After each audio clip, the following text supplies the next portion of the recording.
Ladies and gentlemen, welcome back to the Film Pod Podcast. I am your host, Alex. And I'm Miguel. Yeah, and we back, man. We back after another week. How's it going, man? What you been watching? What you been catching up with? Yeah. I finished watching Haunting of Hill House lately. Oh, let's And go. and I finished Atlanta as Oh, well. okay. All Yeah. right. That's Um both were incredible shows, man, in their own ways. Hill House is peak television horror of all time. Definitely. I have to start Okay, Blind I Manor this I weekend. just finished Bly House this week as well. I won't lie, it's a little too slow. I heard it's Too not as scary fucking. as Hill House, so that's something that kind of It's more uh Blind Manor humanizes more than it does like antagonize the ghost in mm, this. I don't want to give too much away, but I think Blind Manor takes his time a little bit too much.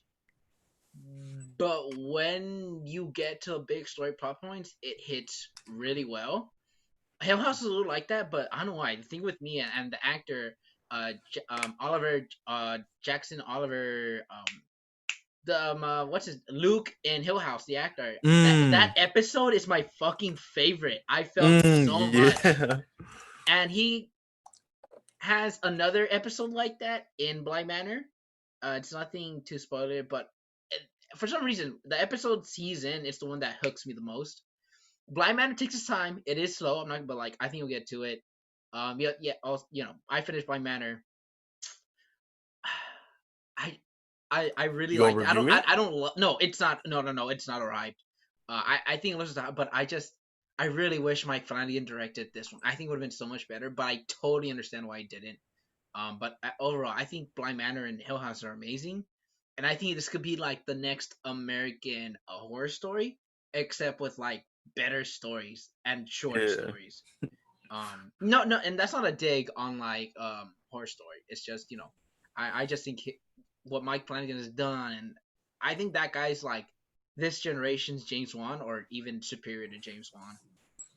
Yeah, what I liked so much about Hill House was that like the end of the show didn't like focus on Uh, like setting up like a sequel or anything. It was kind it of like a ended. It one was one and so done. beautiful. It was Yeah, the so ending, beautiful. everything clicked, just everything came together. I loved it. I loved what it did. It really is something, and I'm so glad it was kind of like a mini series sort of deal. I'm telling you, man. I don't speak too much about. I'm telling you, limited series are just amazing. I haven't seen Atlanta yet. I've seen the first two episodes, and I kind of fell off. But I'm gonna get back to it sooner than later. Oh But I man, know I gotta catch up. I know I gotta catch up. Atlanta. I'm not gonna spoil anything, but like it's hilarious, but it like finds comedy in real topics, Yeah. you know, and it manages to blend realism and surrealism in such like an incredible way. It's just Oh, I believe I'll never forget the first episode where he's in jail and he's like, "That's my girlfriend." He's like that. He's like, "No, that's a." He's like, "That's not a girl." And then it oh got yeah, and then so like the weird clowning. because he knew he wasn't trying to like be rude, but he also was like, "I need to like tell you you're wrong." That was so awkward, but that was Yeah, I was like, that's I don't. And I gotta catch up for it Atlanta. was funny as hell, man. Yeah, you gotta watch it. I recommend it if you guys haven't seen it yet. All my top tier black actors are in there too. Like Keith Stanfield, Brian Tyree Henry, Yeah, Donald Glover, yeah. Zazie Beetz, who I fucking love. Like I can't wait. I can't wait to catch up. Her character is great as well in this show. Yeah, man. I can't wait to watch it. But let's get on topic, shall we? We done introductory, We've done and the there's not that much introduction. this week, man. But We it's say not. that all the time, and then we go But for like this time we mean hours. it. Like we promise you, it's not gonna be that long as other time.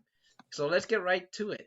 And our first story today comes for us Clifford the Big Red Dog. Now, in case you guys didn't know, Clifford the Big Red Dog is getting a movie. Had a teaser and then got a first photo, and the internet fucking exploded. Everyone was not. Everyone was just saying how he looked terrifying. How he looks like he's covered in blood. I'm like, did y'all not see fucking game night where there's a dog covered in blood and it looks nothing like that? Um, Miguel, I'm gonna let you go on this because I know you're the biggest Clifford fan. You know Yeah, all the 25 years plus of lore in the books. that You ain't showed me true. your audio collection and your comics. I think you told me you Hey! met the creator. Stop the cam! Stop the cam! He cut the I'm kidding. cameras. I'm That kidding. ass. But go on, man. What did you think? Yeah, if you're a frequent viewer of Film Pub, you know I'm usually against like live action iterations of stuff, but I actually don't mind this. I actually, a lot of people are saying like the dog looks like terrifying and stuff. I actually think the dog looks adorable. I'm not gonna lie. It kind of reminded me of a puppy I used to have, and I was like, Oh. oh. um, but yeah, and then the synopsis as well. It actually sounds interesting. Yeah, Yeah, that was interesting too. It's like a yeah. magical It's like um a magic like a puppy breeder or something like that. yeah. Yeah, I I was like, read oh, that. that's an interesting approach. Yeah, I'm like like I mean, not that there's like diehard Clifford fans out there, or if you are, we're not judging, but this is like a new take. I mean, Hmm. they could have gone that route of like, oh, he just grows, Yeah, he but just like, doesn't stop but growing. knowing how like audiences are now, and not all of them, but like the ones who like to yell a lot online, they're like, oh, and no, it didn't The explanation. I don't basement like this. boys. Nah, I want to say Basement Boys. I feel like Basement Boys is more like for like hard. It's like That's hardcore more like Star fandom. Wars stuff and shit, you know? Yeah, yeah, most. But I wouldn't, cause like I think here's the thing with I think there's a difference between like toxic commentary and just like commentary in general. I don't think what we're seeing is like toxic, but I do think it's like over dramatic. You get what I'm saying? Hmm. But Yeah. I like personally, I think Clifford looks fucking fine. I think it looks okay. Yeah, he looks. I know people saying he looks like a dog and blah. I'm like, yeah, you could also say that about the OG Clifford. Just he could have been brown. Someone painted him red. Yeah. But overall, look, I mean the cast is weird because it's a lot of comedians. Hmm. And this is like a family movie, Yeah, so I think Keenan Thompson's supposed to have like yeah, a he's in cameo it. or He's in it. something in He's in here. it. He's in it. Yeah, I checked the casting list. I was like, oh, Keenan's in here. Okay, I'm glad to that's see him get work, interesting. man, because he's been Yeah. carrying SNL for like the past Oh, fuck throughout yeah. the throughout well, not to get political, but like pretty much the Trump era. He's the one who's been pretty He much carried it, carrying man. SNL the past like His back 4 years, must and like hurt, bro. before that, man. No, he's been carrying SNL. Yeah. Even back when he was doing Keenan and Kel as well. Yeah, It was, yeah, specifically that. and what was it? I think Good Burger, right? Yeah, Yeah. I was never a Welcome to fan Good of Good Burger, Burger. but I always did like him in Good Burger. Yeah. But yeah, so I'm interested in seeing this. John Yeah. Cleese is in this shit, and if you're a I hardcore heard. Monty Python fan, you'll be like, "What the fuck is he doing in there?" So I'm interested in seeing this Clifford movie. I might go see it with like my nieces, or Yeah, my it's nephew. definitely gonna be a family movie. Yeah, That's for like sure. I don't expect Clifford to be making like adult jokes and shit. It's Yeah. Clifford. Well, I know for sure there's gonna be a whole lot of like merch for this movie. It's gonna be all like Oh, that's fluffed if this movie goes on animals. streaming, which I mean, at this point, who knows? But if it does, it'll make its money back, all right. But like through merch, without a doubt. Hmm. Everyone's All gonna want like a parents fuck are of gonna be this. buying the kids the little Clifford fucking stuffed dolls and shit. Yeah, man. The teaser was cute. It was just Yeah. like you've met It this was dog. short, sweet, yeah. Yeah, I was like you met this dog. Have you met Clifford? And it's like, I was like, oh, when he licked the screen, I was like, okay, I kind of want a big ass red dog now. Like, Yeah. Yeah. I kind of want a Clifford dog now. Yeah, I'm looking forward to the actual trailer or at least a teaser because Me then too. I'll be like able to decide whether I'm fully on board with the movie or whether I'll be like, oh, it's burning with fire or something. Because I think the thing that I appreciate, like, this looks like a dog. This doesn't look like the cartoon version live action. This looks like a It doesn't normal look, dog. yeah, it's not like the first version of Sonic we saw or anything. Yeah, well, It's it like, kind of is, but I think what works in that context, like, they try to make Sonic like a hedgehog, and clearly people didn't like that, so they made that the version of the cartoon live action a bit more accurate. And I think for Clifford's the opposite. It's not, you know, big eyes and a cubic. It's like a straight up dog, and he's just yeah, cute. it's So I think like an that's what enlarged works. dog. Yeah, But yeah, I mean, you gotta see the trailer. I think this will be fine. I'm not expecting Oscar cowboy shit, and it's like Clifford, yeah. like I think the it's gonna be a dog, fun man. movie. Like, Yeah, like who doesn't love dogs? Like, look, exactly. like even those movies about like what is it, A Dog's Journey or Dog's Passage? Yeah, I think it's a dog's journey. Even those, like, people don't go see. People just love dogs, man. Yeah, or Marley and Me. You know, Ah, Marty and Me. Goes to the heart. Goes to the heart. Hits Goes to the heart. different, man. It hits Hits way different. different when you're older, especially when you're older and your dog's old. It's like, Yeah, it's like oh. no. I don't have a dog, but I dog sit this dog named Strider, and he's not with him no more. And looking back at morning, it's like I wish I could have spent a little bit more differently with you now than I was then. Yeah. Um, but yeah. So, any final thoughts on Clifford? Nah, I'm looking forward to the trailer. It'll decide whether I'm fully for this movie or whether I'm You're whether like I'm against it. you're a Yeah. hardcore protester. You're like, fuck this movie. Yeah. Hashtag not my Clifford. For fuck's sake. All right, we gotta I move wouldn't be on. surprised if that actually happens. Oh my Yeah, god, let's move on. let's not joke. I don't want to talk about that, bro. I'm not in the mood. Okay, so Mark Ruffalo has joined the Ryan Reynolds Netflix time travel film, with Sean Levy. The plot is about Ryan Reynolds' characters going back in time to find his father because he disappeared throughout time. Um, and it's made by Netflix. It's gonna be directed by Sean Levy. We talk about him a lot. Go, Night at the Museum trilogy, Real Steel, Stranger Things Yeah. episodes. I I think it'll be interesting. I really like Mark Ruffalo, and when he does like cheeky comedies, he really he peaks at it. I know a lot of people probably don't know. I know a lot of people didn't know him in a funny role at first. Like they probably saw him in like dramatic roles. I'll be the first to admit, my first time seeing Mark Ruffalo was the comedy 13 Going on 30. My sister and my cousin love that movie, well, as like kids, so they put that all the time when I go over to their house, and I'd watch it because I was like fucking six. I couldn't be like, no, I was like, all right, let's watch it. It was pretty dope in that. But like even in Thor Ragnarok, he has his little like peak comedies there Yeah. where Thor's like, oh, you're gonna hit me for my sister. It's like, what? I don't want to do that. That's a family problem. Like he can nail it.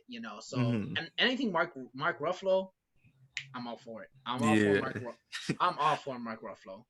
Miguel, what are your thoughts? And I gotta go to my Yeah. toilet. The more we the more we hear about this cast, the more I get excited for this movie. Especially because Ryan Reynolds is supposed to lead it, and the plot about him looking for his father who's like disappearing in time. It actually sounds very intriguing. I'm not gonna lie. I was gonna say at first it sounds like it could have been a Doctor Who episode, but then again, I'm not very familiar with Doctor Who. I've only seen a couple of its episodes, so I'm not gonna say that just to not piss off any Doctor Who fans. But I'm actually looking forward for this movie. It's a Netflix original film, and I know we have regrets for Netflix original films, and we always make our jokes, but I think this one could be one of the good ones. I'm not gonna lie. I definitely do think it could be a very fun movie, especially because Sean Levy has done the Night at the Museum trilogy, which was the fun as fuck. I love those movies growing up, and even Real Steel was such a great movie. Yeah, a lot of his movies he's done is pretty great for family, and I think that's the key for Definitely. families. I don't think this is gonna be a family movie if I'm being honest. Which is a weird to say because I know that's like his main shtick. Free Guy doesn't it looks more family friendly than it does for families, if that makes sense. Mm, Um, because I know. Let's be honest, like that movie's just GTA meets Fortnite, and then the apples are in there. I'm just being yeah, real. But there's like some hardcore jokes in there about existentialism and like when he's like he's not dead, and the guy's like that man is dead in pieces. Like it's not edgy, but it's just pushing more than what the average PG movie would do. yeah, Um, Even Real Steel pushed a little bit down. Like I think the kid's I haven't seen it long, but I know that kid's mom is like not with him no more. And I know, and the dad subplot where he's like he like owes a lot of money, like that's some hardcore shit for a family movie. So I think this might be the one that pushed him a bit forward. But yeah, I'm looking forward to this. This cast looks amazing. Um, yeah, and definitely. I can't wait. I think not everything the guy touches is gold, but not everything he touches is shit. So we'll just have to wait and see. Any Yeah. final thoughts, bro? Nah, I'm very much looking forward to this. Uh, that's about it. Yeah. Alrighty. Um, Speaking of streaming services, as we know, Apple TV picked up the Russo brother Tom Holland movie Cherry, and it gave us our first pictures, and they also gave us a release date for theaters wherever they're open. It will come out on February 26th, but it will be on Apple TV Plus on March 12th. Miguel, did you look at the photos, and what do you think about the release date for the theaters and the release date for Apple TV? Yeah, I looked at the photos and I think the way they were shown in the like the main article that I read, it definitely speaks a lot about how Tom Holland's character is gonna like develop throughout the film. So that's something I'm looking forward to. And then there's also the picture with like him with the dollar bill. It's like I have a gun. That looks kind of creepy. I'm not gonna lie. Like if I had seen that, I'd be fucking terrified. And then the release date, it's a little under a month after it comes out in theaters. It'll drop on Apple TV. I think for now that's definitely a safe option. So I'm not entirely against it because we don't know what's gonna happen by March. Who knows? We might be out of here. We might be right back where we started. So Yeah, man. I gotta say, I think I look. I thought Tom Holland was gonna get nomination for Devil at the time. I think Devil Time was shit compared to no. Okay, I don't think it's shit. I think his performance is nothing compared to what we're about to see in Cherry, if that makes sense. But I still think it was really good in Cherry. But after seeing these photos and the fact it's directed by the Russo brothers, the Russos, man. look, I think I'm really interested more in this more dramatic way they want to go. Because they have been proven to be the go-to for moneymakers, and now I think this is them that's saying like, not actually don't fuck, but like, hey, we can do shit too. We can do we comedies was like where we started. We're big for more, but we know how to do like non-big stories too. And like with Cherry, I think Tom Holland is gonna get a nomination. I know I'm saying it's off page, but like that picture with him and the dollar sign, and you see him like kind of fucked up with his girlfriend on the couch, and Hmm. I really think this is gonna be a straight up awards contender. And the And whole the like dead, war veteran aspect yeah, too is and gonna it's be. about him with the opioid crisis. Hmm. And the deadline for the Academy Award this year isn't until April, so they have time. Again with the Apple TV Plus thing is really interesting to me. I'm not gonna lie. Here's why. They really could have just dumped it on their streaming service, and they still would have counted for the Oscars. But this isn't the first time they do this for a lot of their big movies, except Greyhound. Greyhound was legit the only big movie, well, not, but like the only movie they had that didn't go to theaters. It was just straight to Apple TV Plus. But recently, for like The Banker, On the Rocks, now Cherry, it's like and theaters. I think what Apple TV Plus is gonna, I think there's a good chance Apple TV Plus, if they keep doing this route of and theaters after COVID, I strongly believe they're gonna be the ones for getting like hardcore directors, still having budget for them to do like their movie to be put in theaters, even though it might bomb, and then go on like Apple TV Plus. Like that's happening with Scorsese right now. Uh, Yeah. the Moon Sacred Killers of Flowers. I forget what it's called, but the next movie he's doing is gonna go to theaters first, and then it'll be on Apple TV Plus. So I really think if like all these like, nah, you're not big enough to like make movies anymore. All these like big directors or like the directors that like just don't want to make like big budget movies, I think Apple TV Plus is gonna be their savior. I know Netflix is there too, but I think Netflix only wants like straight up like they know their shit is gonna be awesome. I think Apple TV Plus is gonna Hmm. take more risks. Like we're gonna get brand new directors who are like, yeah, you're new. You want to put okay, that's cool, but you got to sign strong contract and you have to agree to being on Apple TV Plus like a few weeks later, a few months. That's my theory for now. Because like I don't know. Let's say COVID's over. Movie theaters are only doing hot because of like big blockbusters, which will probably happen, but we're not getting into that right now. Let's say Quentin Tarantino is like, hey, I want to, but the company's like, it's not gonna make over like 200, bro, or like 400, man. I'm sorry. Apple TV Plus is like, hey, bro, we'll put your shit in Hey, we theaters over here. Yeah. and we're gonna put on streaming, but the theater thing will happen too. Netflix Mhm. would do it too, but I think the thing with Apple TV Plus is that Apple TV Plus is starting to like really give a shit, which is something I didn't even think they were doing. I thought they were just looking, but now I'm really starting to believe they give a shit. And not that they're gonna save the theater industry, more like they're gonna give like the and I hate saying artsy fartsy people, but I mean real like the artsy fartsy purist 100% cinema people only to have the option to put their movie in the theater. You're gonna give them more opportunities. Yeah. I mean, look, I'm not artsy fartsy, but I'm like a theater purist now. I'm like I want to see my shit on a big screen. Cause like Hmm. a few weeks ago we were talking shit about that Oscar bait movie. But even we Mm, talk yeah. shit, I said that looked like something I would want to see in a theater. So that's my theory on Apple TV Plus for now. It's like they're building themselves up, and if COVID really just like say only big movies now, Apple TV Plus is gonna be like the go-to for non-big movies. Mm-hmm. But More that's smaller just scale movies. not even. I think even like middle budget. I think even Oh, like like middle in budget. between, pretty much. Yeah, I strongly believe that too. But what do you think, man? What do you think about my little crazy? Yeah, I think it's a good thing. I think it's a good theory. It definitely makes sense too that Apple TV would kind of be more like a benefactor for these more like in between kind of movies, and that's something that it's actually pretty good. That would be a really good thing, actually. Because then not everybody will be competing and trying to make the next big blockbuster. Everybody will kind of be doing their own thing at their own pace. And yeah, yeah, man, you're not wrong. I think if they really do go with this like and theaters wherever they're open, regardless of cases up or down, hopefully down, but we'll see. Um, I think Apple TV Plus has a good chance of being like they're in for the game and they know what the game is about. I think that's what they're. I think that's the potential they have with movies. I'm not sure about TV shows because they still haven't proven to me about that. But for right now, I just want to like keep on movies. For right now, I think they have big potential with how they handle the movies. But yeah, those are my final thoughts. Miguel, you got any last add-ons? Yeah, I just want to say it's been interesting how since the beginning of this podcast we've seen Apple TV start making their rise. Yes, that's very yeah, that's very true. I just think that's something that's just really cool that we've kind Yeah, of like man. tracked their progress.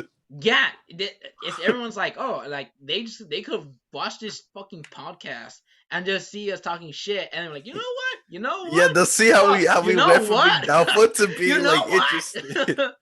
They'd be like, "What the Uh, fuck is this?" To like, damn. that's true, man. That's very it, true. it's like we went through our own like character arcs and shit We too. did. We Loki did. Oh boy, but yeah, that's we'll see what happens with Apple TV Plus. What do you guys think? You think we're on the right? You think Apple's gonna do that? You think Apple's just pulling the shift right now? Let us know down in the comments below. Oh boy. Okay. You know, every animation studio has that one franchise they just milk money for. For Pixar, it was Cars. For Studio Ghibli, none.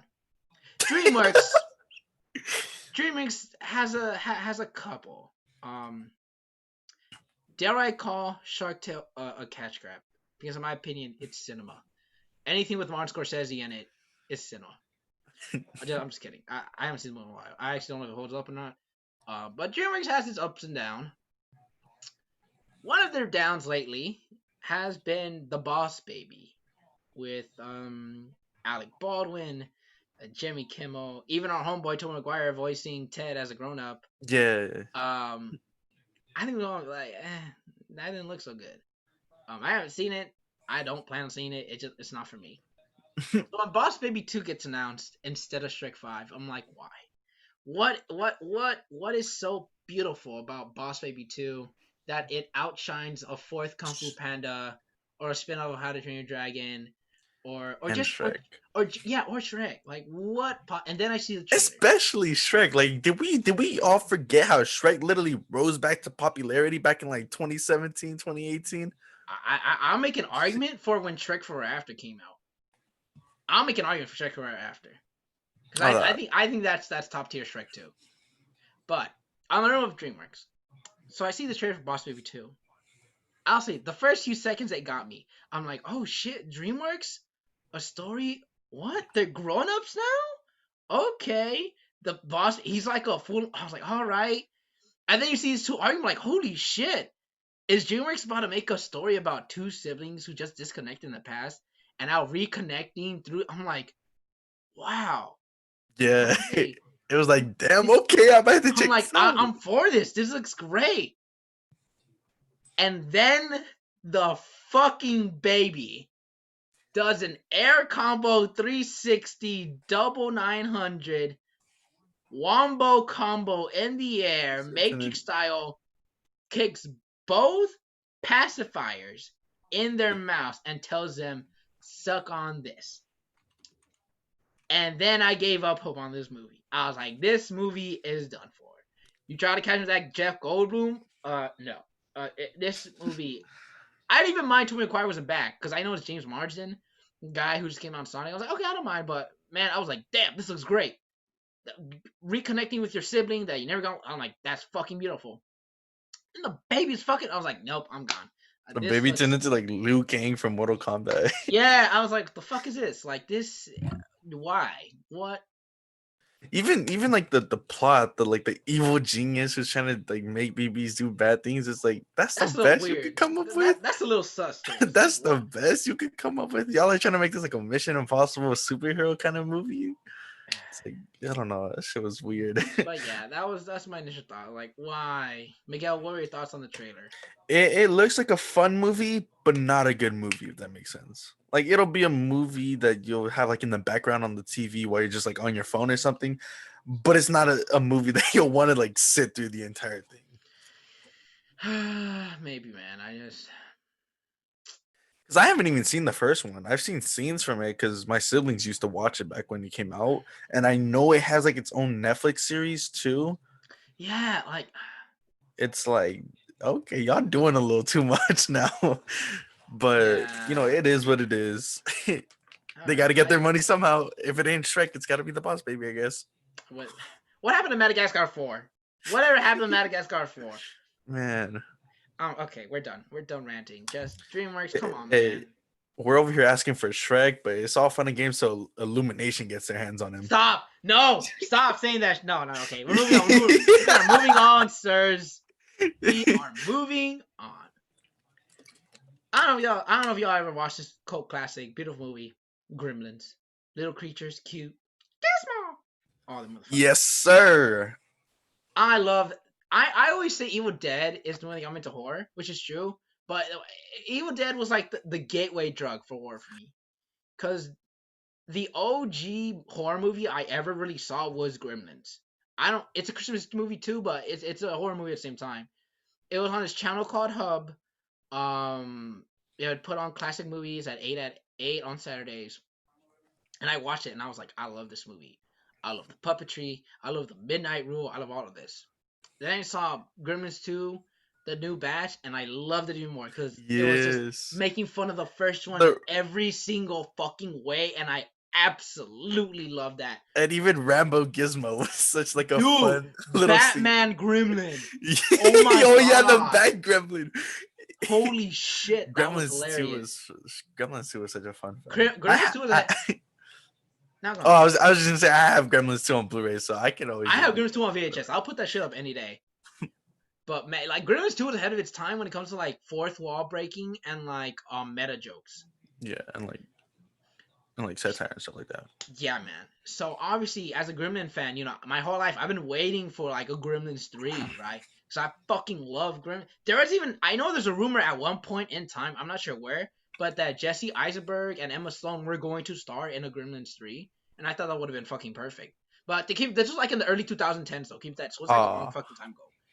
Man. But recently, Christopher Columbus, in promoting his new movie, The Christmas Chronicles, he was in like a Reddit AMA, and he talked about. He's like, yeah, and the big news of the week is that he's written a Gremlins 3 script, and he's just like, I just wanna know when's the right time to make a Gremlins 3. And the other thing he pointed out to me, which I think is fucking awesome, is that he wants to use puppetry. He doesn't want. It's not that he's against CGI, but he wants to use a lot of puppetry and not so much CGI. And to me, I really hope we get Gremlins 3. One of the conversations between me and Miguel were talking about earlier before we started is that about like iconic directors and how like their movies hold up, but not so they directed themselves. Christopher Columbus is one of those directors where his movies hold up, but not his work, like his other stuff. You know, the last thing he peaked was Home Alone, which was like 1990s, and then 10 years later he made the Harry Potter movie. But ever since then, he hasn't really blown up. But having said my little not rant, but like just like I don't think he has the hold up he did a few years ago. I think Gremlins 3 would be a perfect way, not him to get clout, but just like just for him to like remind everyone, yeah, maybe my thing isn't as big, but like I still have it in me, you know. And because Gremlins 3 is like I think that's his first time directing, or like that's his big thing he's ever directed. And I think we can both agree Gremlins is like a fucking classic Gremlins for is like, us. yeah. Um, but the fact Gremlins 3, the fact there's a script and he wants to use puppet, I'm so down for another Gremlins movie. I those things are as iconic to me as how people see Saw and oh what's his name? Halloween. No, Freddy Krueger. Oh, Like to me, they're an icon in my heart. They're that big to me. So I would love to see another Gremlins, man. I think now more than ever is a perfect time for Gremlins to have something like spooky and like stupid and scary. Because I'm telling you, I think not to say that the world changed, but I think like people could use a little bit of like goofy shit and a little bit of scariness. to lighten up the Miguel, spirits. yeah, man. Like, but what do you think? Because I know you're a Gremlins fan too. Yeah, yeah. I love the Gremlins. When I was younger, I used to collect they made like these little Gremlins action figures. Mm. It was NECA who made them. They also used to make like Predator and Alien figures, which I also used to collect.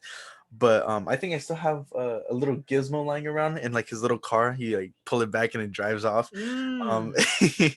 I love the Gremlins. I have the first one in VHS, and then I have the second one on Blu-ray, and I haven't seen them in quite a long time. But Gremlins was never really like a series that I always wanted like a part 3 to. That was more of like Aliens, you know. I Mm-hmm. always wanted like the continuation to Aliens, but I'm glad they're making a Gremlins, especially because they're staying true with the puppets and all that. Mm-hmm. Because one of the things they could have done was just have it all be CGI, and CGI. it would have looked ugly as hell. I don't want to call out Jurassic World, but like, because I really love that movie. I think it's one of the best re sequels out there. But the fact that a lot of it was CGI was didn't take me out. It, But I was like, it, I know it could have been better. mm-hmm. That's why the scene where he's like he's with the dying Bronchiosaurus and he's like holding like that Yeah, the was the only animatronic one. animatronic they used. Even in like the Lost World, as much as I shit on it, most of the time I will give it credit. Where like a lot of those dinosaurs were straight up animatronics. Yeah, the Lost World is. No, not I the think Lost it's. I World. think. Or, Fallen or Kingdom. oh, Fallen Kingdom. Yeah, Yeah, I that's think that what. one did use a lot more animatronics in it. Yeah. So I always said I think if you mix practical effects with CGI effects, I think that's great. We have our except like motion capture, which is like a bit of both, kind of, but not really. But yeah, man, I'm ready for another Gremlins 3. Like I'm all for it. Like I missed them. I think not that they could be relative, but like, dude, Gremlins and here we are. Gremlins were like family friendly Borat. Here, like not necessarily that they would be offensive as fuck, but they would do shit physical comedy that would piss people off. I mean, there was a few offensive things in Gremlins. We can't forget about the Flasher Gremlin. Yes, I was just thinking about that one.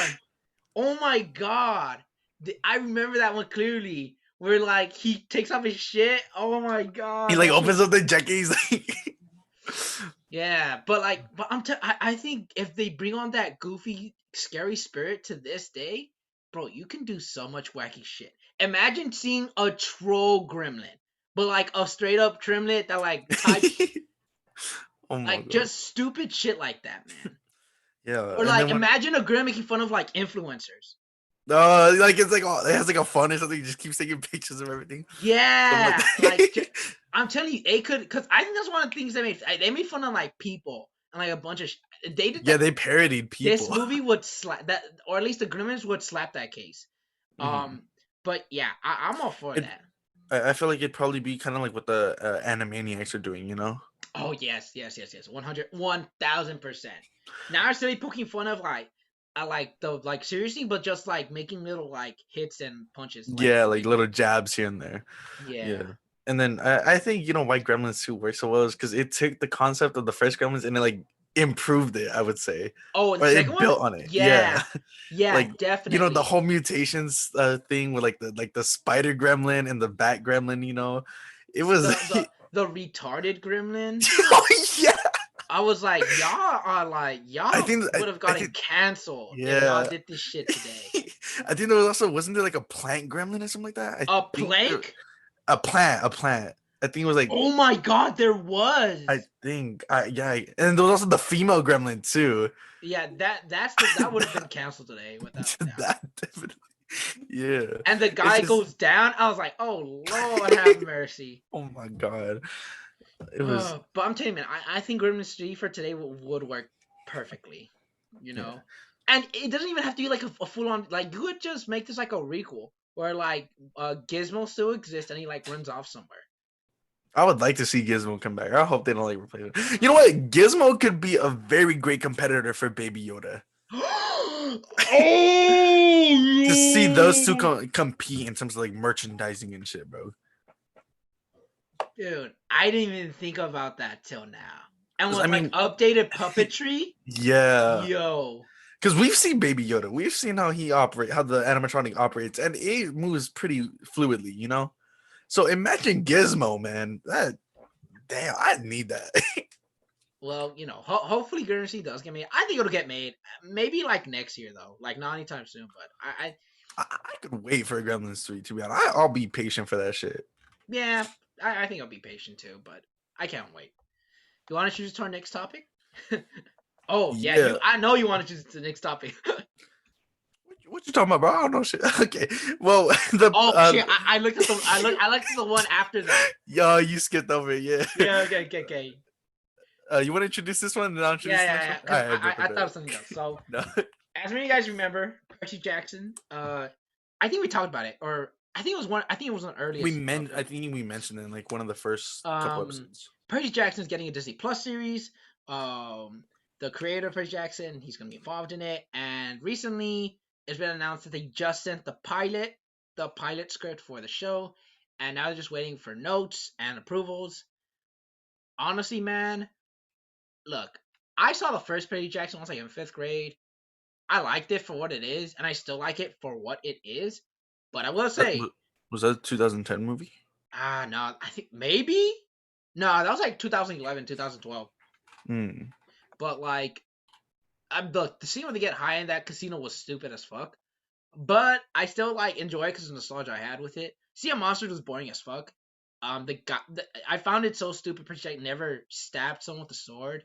He's always like, or like, but it's like light. But the fact they're making this to a Disney Plus series, bro, 5 seasons. Each season is a book, 10 episodes. You got yourself something. You got yourself something with that. And the fact that they're already testing, they're already like sent the pilot script. I think we could get this by 2022. If they're just doing the scripts now and they shoot mid 2021 and it comes out like mid 2022, yeah, I think this could be a big win. Again, and the thing I've been preaching about Disney Plus is that, and just TV shows in general on streaming service specifically, is that they gotta be consistent with putting out a season every year. Because I guarantee you, if they do this with Percy Jackson, 5 seasons, 1 season every year, this has the potential to be like not the not the next Harry Potter, but the next big book IP that can challenge Harry Potter. Um, but yeah, I think this is a great. I'm happy for all you Percy Jackson fans out there. I'm not gonna lie, I was never a hardcore Percy Jackson fan, but I read Sea of Monsters, and I enjoyed it for what it was. It was different from the book, from the movie, obviously, but overall, I'm looking forward to this. Miguel, any thoughts? Yeah, I know you said earlier you weren't the biggest Percy Jackson, but and I was telling I the don't know. same thing. I don't know shit about Percy Jackson. I'm not even gonna lie. Uh, I don't even think I've seen the movie, to be honest. So I don't know shit about Percy Jackson. But yeah, like you said, Percy Jackson fans, I'm glad y'all are getting this. If they're consistent with the seasons and how they release them, then you guys are literally lucky because Stranger Things fans, I don't think they exist no more because of For fucking now, what Netflix do with them. But shit, y'all lucky if Disney keeps it consistent. I think Disney's smart enough to be like, yeah. And I'm gonna say Uh, something. I think this show is the exception for having like half an hour episodes, which is the thing we bitch most about Mandalorian. Because if it's 10 episodes long, you could do like a few chapters in like half an hour, you know. And also like 10 episodes or 8, shit, even 8, you know. You could do this. You can definitely do this. So Harry Potter. So Percy Jackson fans, y'all winning. Keep on winning. And I wish all the best. I think this will be a good show. I think they're gonna be smart who they get to direct. I think it'd be smart on who they cast. I'm thinking all this, but for the most part, I think we should all look forward to this. Miguel, any final thoughts? Um, nah, y'all lucky. I'm glad I'm glad y'all are getting this. Alrighty. Well, now for our next topic, and I know Miguel, you want to talk about, so I'll introduce to this topic, and yeah, go ahead, man. Let's fucking go. Godzilla versus Kong. We have been waiting for this. Was supposed to release like what, a year and a half ago, I think. Oh, no, it was supposed to release this year, I think. Actually, it was supposed to release this March, I believe. That shit got delayed, and we have not seen like a teaser. We saw like leaked like action figures from Godzilla versus Kong, and we saw a couple things. We caught a couple, I guess, spoilery things, but we are finally getting it because it is going to be put on HBO Max. We Well, are hear me first. winning. Huh? Yes, yes, it will be put on HBO Max, but it's not confirmed right now. The Oh, so reports, it's rumored. It's it's rumored. not even. It's just reported that they're looking at putting in a streaming service. Um, there's a bidding war. Netflix offering 200 million to Legendary. Netflix. Yeah, Netflix is offering like 200 million, and then apparently like Warner Brothers wants that shit on their own streaming, so they're also gonna bid for it. It'll most likely go to like Warner Brothers, HBO Max, because Warner Brothers and Legendary have like a relationship that's like clean as fuck. Mhm. So, but yeah, dude. So you're really pumped up about this news, huh? Yeah, because Godzilla 2014, I loved it. I thought it was pretty good. You know, obviously it's not the best. I We love we that. I love that movie. I would defend that shit for the rest of my life. you know, I feel like it could, like there's some things that could have been improved, Without a but for doubt. what we got, yeah, for what we got, I think it was great. And then Kong Skull Island, I liked it even more.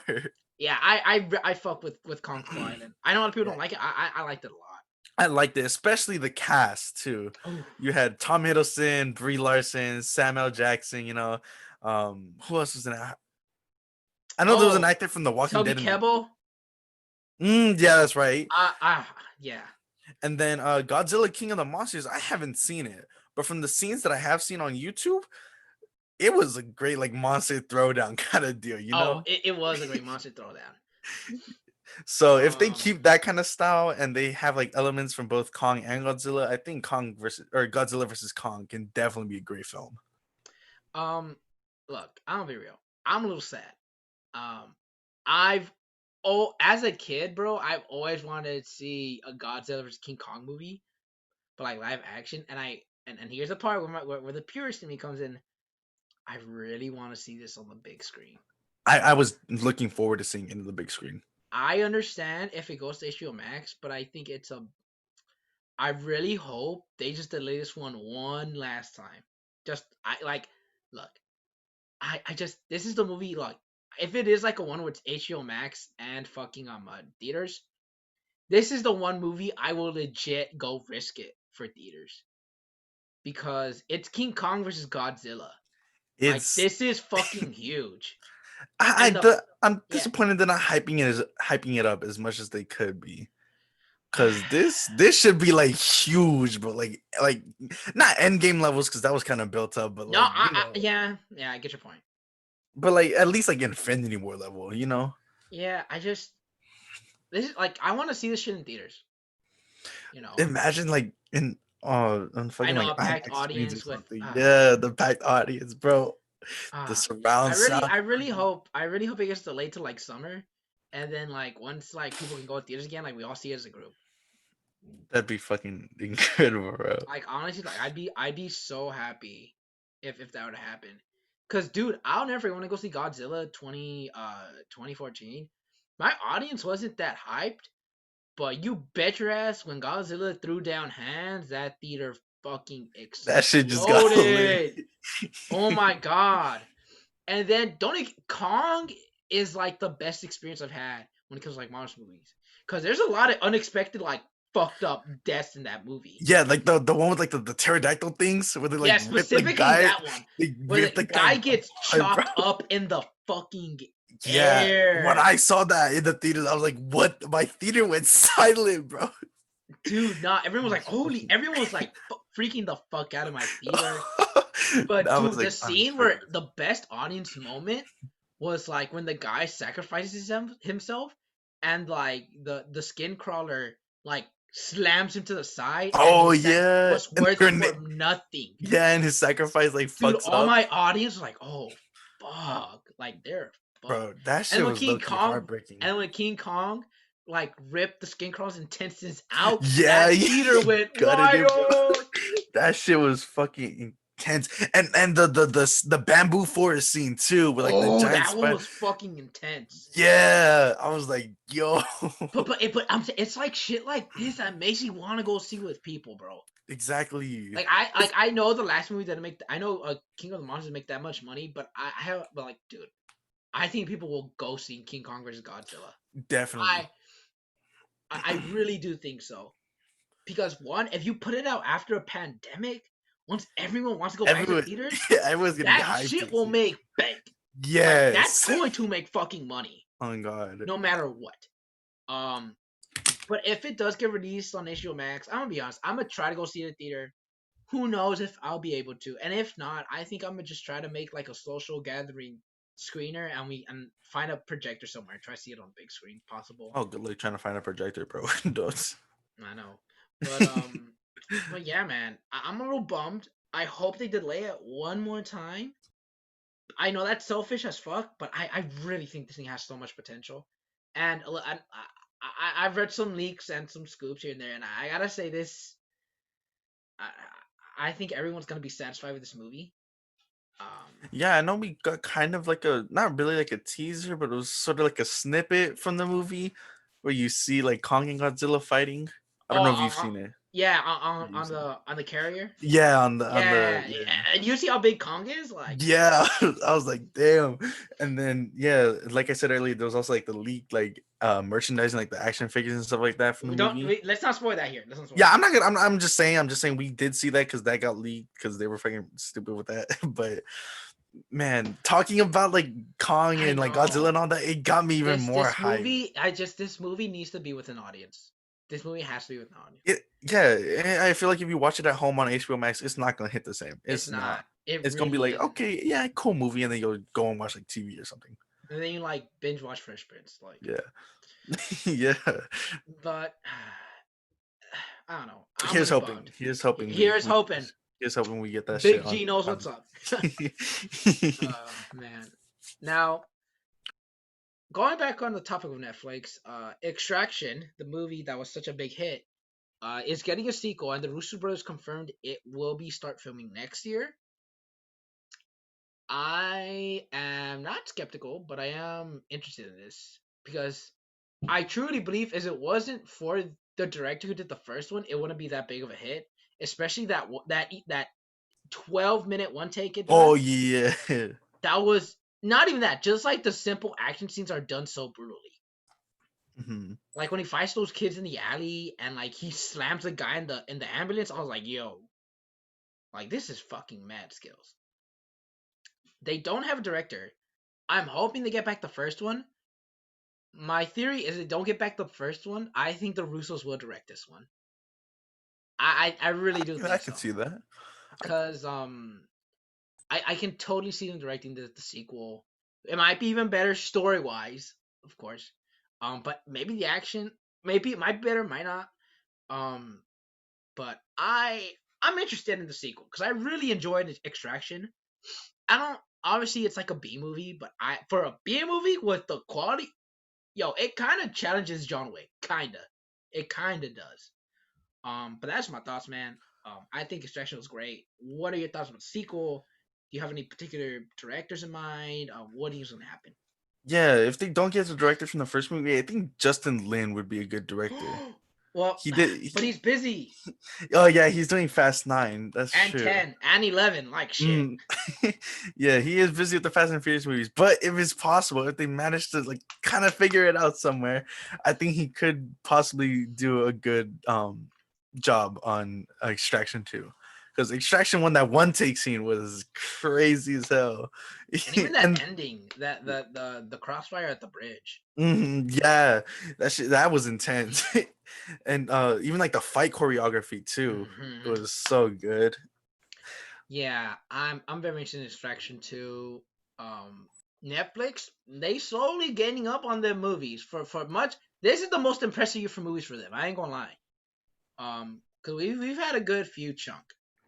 So Yeah, Kissing Booth 2 was amazing. no, okay. I didn't say all of them. I said a good chunk was more impressive than what we usually get. Um, but yeah, man. I think I can't wait to see it. Looking forward to it. Any final thoughts with Extraction? Or are we good to go? Yeah, I think we're gonna go. Okay, alrighty. Oh, oof. Last week talked about Johnny Depp being replaced by Mads Mikkelsen. Gave our opinions about where we stand with Johnny Depp. I think it's very clear. Me and Miguel are for Johnny Depp. We're not against Johnny Depp. We don't agree with Amber Heard, what she claims. It is what it is, and it really does. And this week, it is confirmed that Mads Mikkelsen will be replacing Johnny Depp as Grindelwald. After all, the reception is not mixed. I think for the most part, everyone's like, "Damn, that's a really good cast." But even like the diehard Johnny Depp defenders are like, "Yeah, that's a great cast, but we still don't want to go see it." Um, this movie has a lot of like bad juju. I mean, look, I don't believe in like vibe, but this movie's spreading out a lot of bad shit, man. We got a J.K. Rowling is Man, J.K. Rowling is. You gotta, you gotta stop talking real quick, J.K. and on top of that, we got Ezra Miller in there. Oh yeah, the whole thing that happened with him too. That shit was wild. That shit's fishy. How y'all gonna fire a guy who's allegedly for like putting his hands on a woman, and there is literally a fucking video of a guy, Ezra Miller, putting his hands on a fucking woman, and y'all don't fire him. Like It's that's an like, evil world we what is live in. going on? What is going on, man? And on top of that, and on top of that, it's the whole like Johnny Depp thing too. Um, This look, movie's just like played by drama. yeah, and look, a lot of people, and I can't speak for the LGBTQ because I'm not gay. I'm not a part of that community. But what I have been reading, or at least what I have been seeing people from that community commenting, is like they really disliked how they handled the storyline with Grindelwald and Dumbledore. Because initially in like canon, or well, yeah, pretty much canon, is that they didn't want to fight each other because that's how much they loved each other, right? That's how much they cared about each other.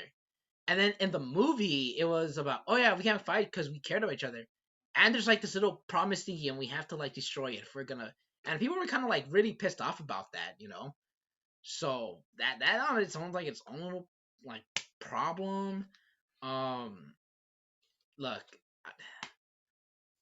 people, I don't know, I don't know how this movie's gonna turn out. If I'm being honest, but apparently, Rowling wants to make like 5 of these, but the last one barely made like over 5 million, which is like really low for the Harry Potter franchise. I think if this one doesn't do well, the fourth one will be the last movie. I really believe that. But then if it does do well, I think the fourth one will still be its last movie because just how much drama it is.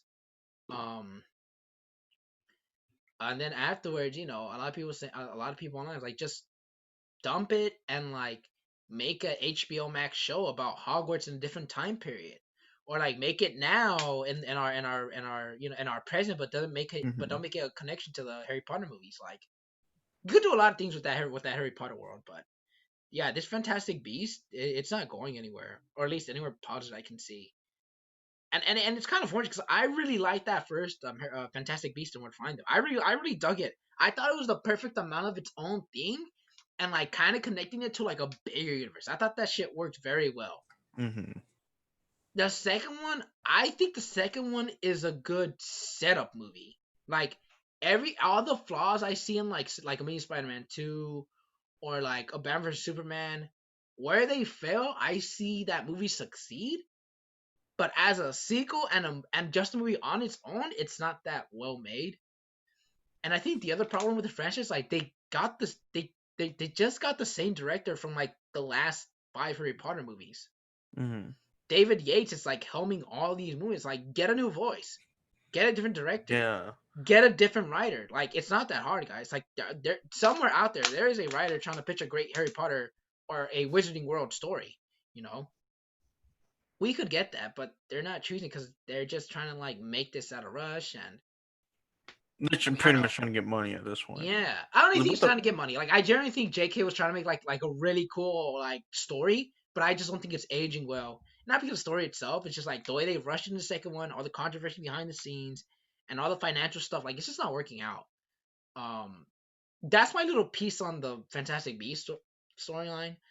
Miguel, what are your thoughts, man? I genuinely want to know yeah. like what you think because I know you're not like the biggest Potterhead, but I also know like you're not against them, you know. So I mean, I used to be a bit of a Potterhead, like a couple years ago, because I had watched all the Harry Potter movies. This was around the time when Universal was building their Wizarding World kind of thing. hmm I was like getting excited for that. I watched all the Harry Potter movies. I read all the books and stuff like that. So I got like very into it, and then I outgrew it, I guess. But Mads Mikkelsen, as Grindelwald, it's not bad casting. yeah, it's not. It's actually pretty I good. think everyone agrees that's good. I think the issue is that the whole Johnny Depp drama. I think that's where a lot of the like the what is it? The people that are against this, that's where like they come out from.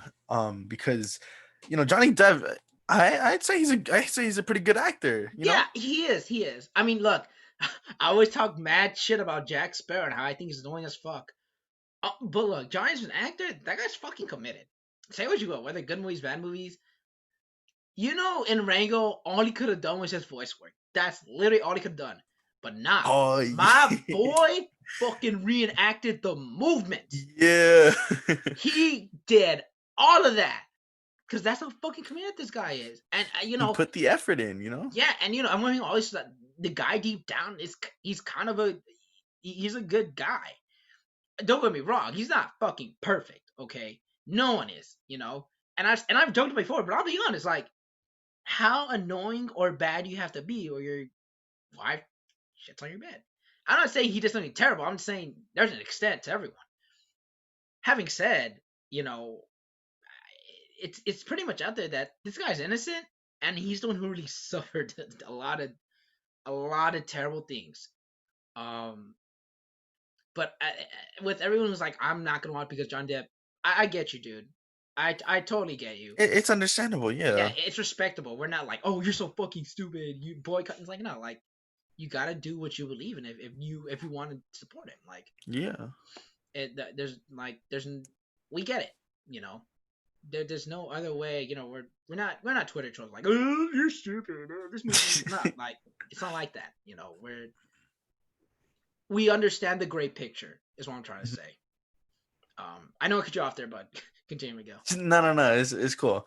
I kind of lost my train of thought, but like you said, the whole J.K. Rowling thing, and the director too. They definitely do need to get a new director. They need kind of like this fresh input from somebody. I don't have any directors in mind, but at least try looking.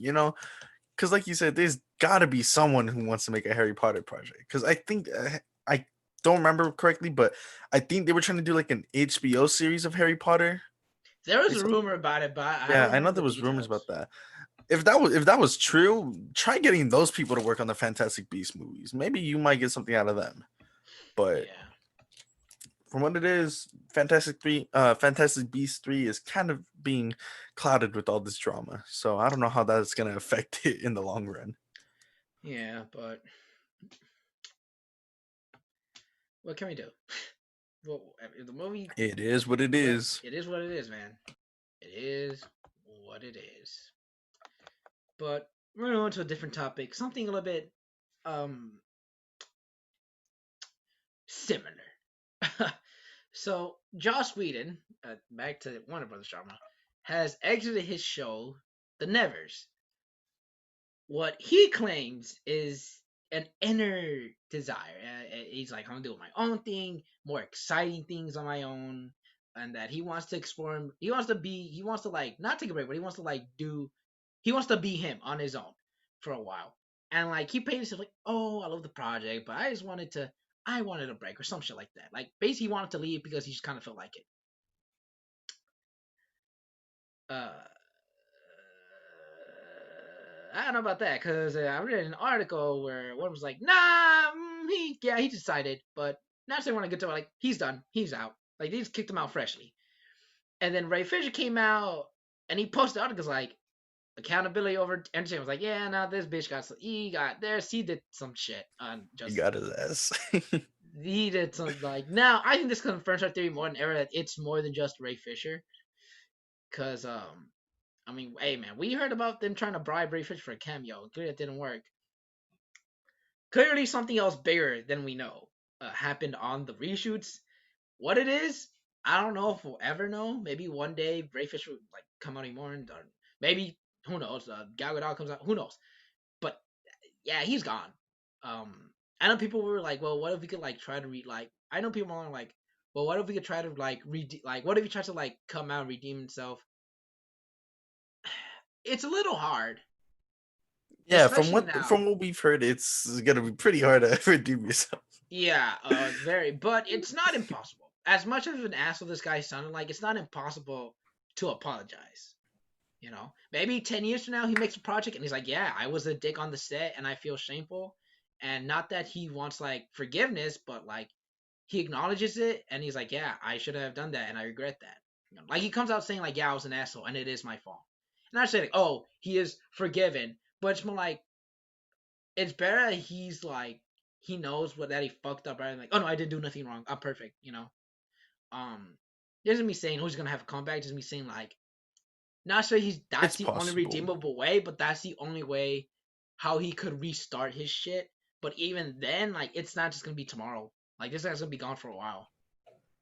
Um and again, like whatever happened on set, I really hope, he gets what he deserves. I hope Ray Fisher gets better respected. The fact that it seems like he's winning. I don't want to pull any shit, but that's what it seems like. Um, but yeah, that's all I have to say about this, Miguel. Yeah, the fact that he left, like you said, I don't think it's the fact that he left. I think they kind of kicked him off. But then again, there's no evidence for that. But if that is the case, then that's kind of karma for for what he may or may not have done on the reshoots for Justice League. What goes Um, around comes around. exactly. What comes around And goes around. yeah, I think that's about it. To be honest, that's my thoughts. I don't know much about the Nevers. I haven't heard of it till It now. what I heard, it was like it was like a feminist horror show. Hmm. Or not feminist, more like a horror show that revolved like about like a group of women. That's what I heard about. And this shit's been in development for a long time. Like he wanted to do this before Age of Ultron. So He's something been at happened, it for man. a while. Yeah, he's been at it for a while, but we'll see.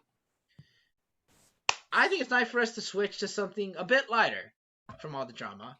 Um, the most talked about show about last year, Euphoria, aside from the Mandalorian. Nah, I got you, didn't I? But it has. We even talked about the special that's coming out. It's not a part. It's not a season two. It's like a special. We got its first poster, and it says part one, Rue, and this is not season two. I'm looking forward to this, man. I'm really wondering what kind of special this is. I think this is gonna be like. I really do think it's gonna be like a catch up to season two.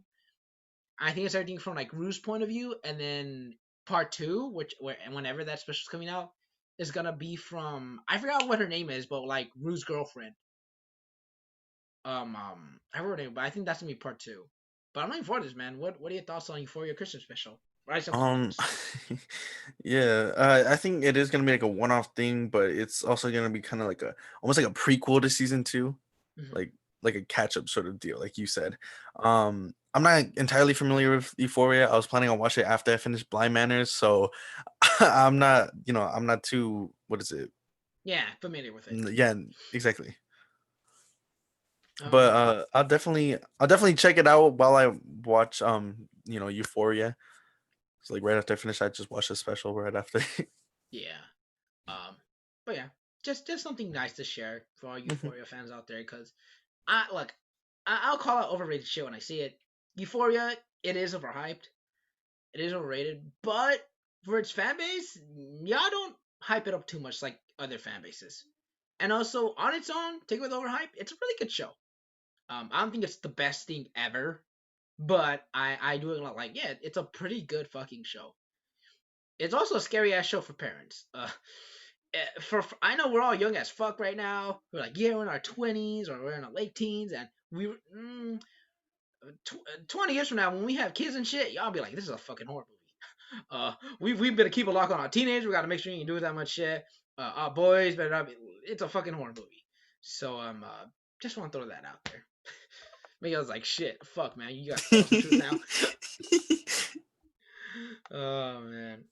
But speaking of real horror shit, David Lynch, motherfucker who's made Twin Peaks, and of course, motherfucking Eraserhead, which traumatized a lot of people, is set to write and direct an untitled Netflix series, and it will start filming in May 2021. Miguel, what are your thoughts on David Finch? It's unclear if it's a limited series or he's just directing a series and he does the first episode. But what are your thoughts on David Lynch doing a show on Netflix and that they're ready to film in May? If it follows like the same style as Eraserhead, this is gonna be fucking freaky. Oh God, don't even. But yeah, I'm curious if it's a mini series. If it is, then Oh, then this is it's gonna be special. yeah, This is gonna be something really it's gonna special. be fire. But if he's just directing like an episode from like a series or whatever, it'll I be think I'm it'll be still looking all forward right. into it because remember Yeah, David Fincher did Mindhunter and that shit's like catching fire. yeah, I'll check it out even if it is like just one episode he directed. I'll still check out like that series, out of like pure curiosity. But if it's like a mini series that he's in charge of, ooh, it's either gonna be wild or it's just I don't know. It's gonna be something. It's like it's like Eraserhead, but instead of like gore, it's like with fruits. Like Oh my god. I had totally see him do that shit with like fruit. I can see him go full on weird. It's like imagine it being like Eraserhead on steroids, bro. Oh my. Especially technology now. Oh my Yeah. god. I don't think about that, man. Uh, but speaking of limited series, Alex Garland, director of Ex Machina and Annihilation, both great movies. He's made a limited series this year, and it's called Devs. I highly recommend it. It's on Hulu. I don't want to give too much away. It's about this. I would say it's about a highly advanced algorithm, and it deals with the idea of fate and choice. Honestly, everyone loved it this year. A lot of people are talking about it. A lot of people are tweeting about it. And recently he just got his brand new like big gig. According to like the reports, his next project is a feature, and it's gonna be a low budget horror movie. Look, Alex Garland, he is a great, magnificent director. If y'all have not watched Ex Machina, go see it. Annihilation, Annihilation, it's more sci-fi, but the horror things in it is it's not scary because it's like, oh, I'm scared from the moon. It's more like you're haunted the more you think about certain scenes. And then there's like some scary psychological shit. Not like not like hereditary, but just like things that make you question yourself and you just get scared of because you're questioning yourself. So, but the fact is, like, this thing that he's doing is like a full on horror. I think it'll be a mix of like body horror and like supernatural horror, what we saw in Annihilation. But things to be like a lot of psychological horror, or at least a lot of like psychological thoughts when it comes to shit like devs. I can't wait to see it. Miguel, are you familiar with I'm not, unfortunately. I haven't seen Ex Machina. I haven't seen Annihilation either. but I have heard, mixed things from Annihilation, which kind of, that's what sort of drove me a little bit away from the movie. But I might just check it out, in preparation for this. I'll say the last 20 minutes is it's one of the best sci-fi endings you will ever see, and it's like the closest things will come to Kubrick. Like I genuinely fucking believe that. I think the last 20 minutes is like Kubrick sci-fi. Um, Really? yeah, I don't want to give too much away. I don't even want to overhype it, but I think the last one is like the closest we'll get to Kubrick sci-fi again. Shit, let me add this to the list real quick. Yeah, dude, I recommend it for everyone. If you're a hardcore sci-fi fan, but if you're also like the practical mathematics and like and the science, definitely check out Annihilation. So yeah, I guess that's it for me because that's all I have to say. Miguel, I how's don't your got, I don't got day, man? much to say. Yeah, But yeah, that would do for our main topics. the And general now, topics. Yeah. not that much stuff for geek news this week. So this will be like a very quick speed through. Our first piece of geek news comes from the world of DC, and we got our first look at Starfire in her new outfit in season 3. Just to make it quick, because there's not really much to say about this, but Titan is probably not a good show from what I've seen. But give credit to their costume designers. Um, Yeah. give credit to them because they've done a lot of great work in their costumes. Robin, well, I think everyone can agree, even though we thought it was cringy when he said "fuck Batman." Um, The everyone, costume. yeah, the costume was fire. Even the Nightwing Deathstroke, outfit. yeah, no, Deathstroke's too. Yeah. Deathstroke was great. Dove and Hawk, those costumes were great. Mm-hmm. Um, We but saw Red Hood lately too. yeah, those designs are great too. Mm-hmm. I just want to shout out the costume designers for this because yeah, some movies like cheap it out. They're like, oh, we're gonna make this hoodie. Everyone since how he is in the streets. I think, and then I just think costume design for this show goes far above and beyond, and they really show they care about this material. Now whether people in the writings room and the direction don't care about material, um, that's a different story. But the costume designers, I want to give them a shout out because that goes Yeah. into so much work, so much design, the coloring. It's just yeah. So props to y'all. I mean they don't even watch the series, but just like costume designers are really important, man. Even sometimes they flake shit. Um, but in the end, like when they get people like commit, they will like get it on spot. Miguel, you wanna what are your thoughts on Yeah, season three? yeah. Yeah, the costume designer was Laura Jean Shannon. I think she did a great job with this costume because I'm so uh glad. I was just about to be like, oh, I gotta see her right now. But I'm glad you yeah, shouted her out. yeah. When I was talking to I was talking to Alex about this right before we started the podcast. I was saying how the costume for Starfire this season looks like it's a mixture of like comics and video game. Not even, So I'd even say a bit of alien and sci-fi. I yeah, go I, as far I as can that. see it with like the little gems on her and shit. I think the outfit looks great. I'm not gonna lie. Tie-ins, it's not good, but the outfits, the costumes, it's just it's like what it's like y'all should have done a movie, bro. Y'all should have done this for the movies. Oh yeah, costume. Yeah, a movie with that much skill, like yeah, A movie bro. with these costumes, bro. Ooh, it's over. I don't want something like the. Well, okay. How do I word this? I really like it's a mixture of like comics, but also it's like modern. I think Yeah, that's the part that I fuck with it's the most. Because I know the comics are like problematic for some people because like it's like it's like it barely cover her titties and her like pussy. Like I know like it yeah. barely covers it, and like I get why, but like I just think the way how they modernize it, how like it's like a suit now more than just like boink. Mhm. Like Yeah, more than like a bikini kind of thing. yeah, like even the new comics, like it's still kind of like that. So probably comic designers, man, like y'all Yeah. rock. Yeah, and especially the concept art too just makes the suit just pop more. Yeah, I think it looks great, man. I Too think bad this show probably won't be that yeah. good this season. Who knows? Maybe season 3 might be the one that picks it up. We're supposed to see Scarecrow this season, so I'm excited to see that costume if they reveal it. Say man, but we'll have to wait and see. Our next DC topic is that the Suicide Squad will be getting their own panel at the virtual CCXP convention. and for you to know, the CCXP convention is like it's Brazilian Comic Con, pretty much. So the reason I bring it up is one, like the question I'm bringing to you again is like, do you think we're gonna get our first teaser, or do you think we're gonna get more photos? I'm glad you asked that because I was gonna say too. I hope this means we'll get some kind of teaser. Maybe like I don't know, 30 seconds of like footage or something like that. Because I know we did get footage with the behind the scenes thing, but I'm hoping it'll be a teaser. It'll most likely be images though. If we're lucky, if we're really lucky, it might be a combination of both. But Or you know, if we're lucky, bonus the behind the scenes, more behind the scenes. oh yeah, I'd love to see more behind the scenes too. My prediction is that I think it's not out of the realm we get a teaser, but I also think it's not out of the realm. Like I'm not saying it's possible. I'm saying it's not possible. We'll have to It's a little in see. between. Yeah, I think we're gonna get images. I feel like we're gonna get a behind the scenes footage too. I also think this is where they're gonna confirm it's R. Like I really think they're Hmm. gonna confirm. I think they're gonna confirm it there.